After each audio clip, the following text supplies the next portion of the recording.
Thanks for watching AM Northwest. With all the stresses and challenges, are you tired of working from home?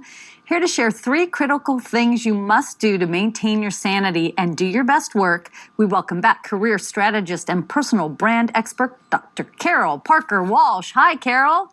Hey, Tammy, how are you? This is a great topic. So, yeah, I think a lot of people are getting burnt out from working at home or not having enough routines in place to keep them sane, really. Yeah, COVID fatigue is very real. And so, we have just been overwhelmed with everything that's been going on for the last couple of years. And, the news and all the reports and all the variants and are we going back? No, we come back home. No, yeah.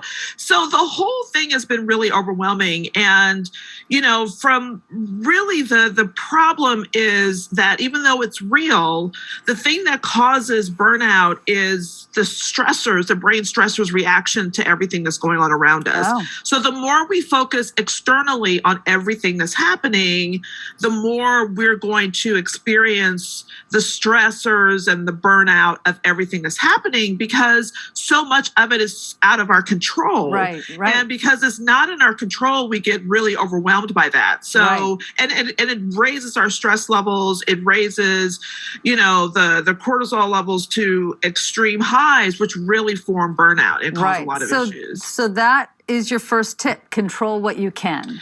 Yes, control what you can. So the only thing we really could control is our time, our schedule, our availability, our mindset. So really stop thinking as much as you can. I know everything's being impacted by us, but as much as you can, spend most of your time focusing on the things that are in your control. Like what can you do in terms of your schedule with work or your schedule with your family or maintaining great sleep habits or how you eat or what how you work out, just like really trying to create as much balance around your life as you can and to focus on the things that are definitely within your control in all of this craziness around us. Well, that makes sense. Your second tip is practice constraint. What do you mean by that? Yes, constraint is key, and this is, I think, harder for women than I think others is that we love to multitask. Yeah. So because we feel like we have all this greater availability of time, we pile things on top of us. Right. You remember the day when you had to maybe drive to work or go to a meeting or you actually had to buffer in transportation time. Right. Now that you're working remotely, you can go back to back to back to back without ever standing up, without ever getting out of your seat, without ever stopping to eat. And then we just continue to pile more and more onto ourselves, or we try to do multiple things at one time. So practice constraint, meaning focus on one thing at a time.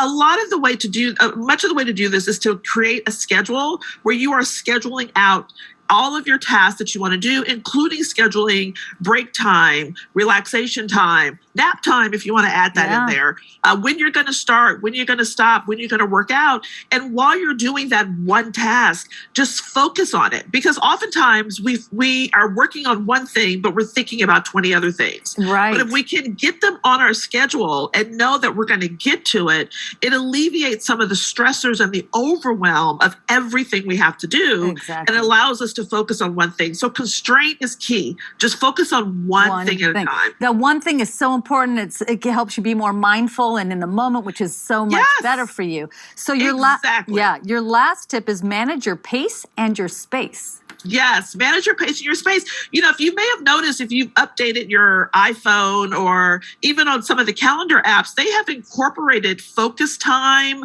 They've incorporated little icons for when you want to turn everything off to just really give yourself space and time to just think and just to be. And so one of the things as you're building out your calendar and your schedule, focusing on that one thing at a time, I think is so important that we create focus time for us just to think, before we just go off and do a project, don't you need to think about what it's going to be? What are the parameters? Who we need to invite to that project? Who needs to be invited to a meeting?